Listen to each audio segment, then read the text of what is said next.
Curiosidades da Bíblia que talvez você não saiba, parte 4. Você sabia que Satanás, na verdade, não está irado com todo o corpo da cristandade? E isso você pode ver lá em Apocalipse. Pegue aí a sua Bíblia e veja Apocalipse 12, versículo 17.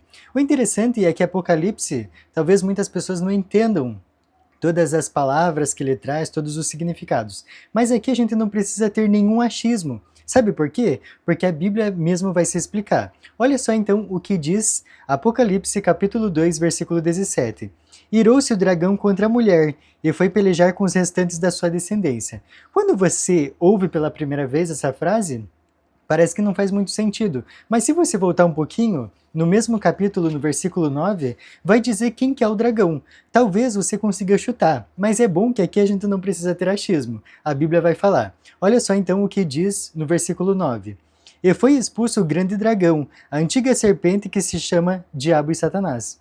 Então aqui fica claro que quando a Bíblia vai trazer a informação de dragão, está trazendo a informação de que está se referindo a Satanás, ok? Então voltando para o versículo 17, a gente já tem o primeiro elemento, ou seja, o primeiro sujeito da nossa frase. Então irou-se Satanás contra a mulher. Tá, mas quem que é a mulher?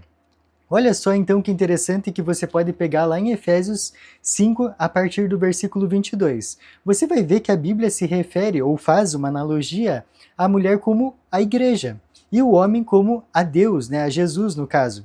Então, fica bem claro ali, se você ler a partir do versículo 22 até o 33, vai deixar bem clara essa ideia de que quando a Bíblia vai falar de mulher em profecia, se refere à igreja. Então aqui a gente consegue já definir os nossos sujeitos do nosso verso. Então, irou-se Satanás contra a igreja. A igreja de quem? A igreja de Cristo. E foi pelejar com os restantes da sua descendência. E aí agora vem exatamente contra quem Satanás está irado.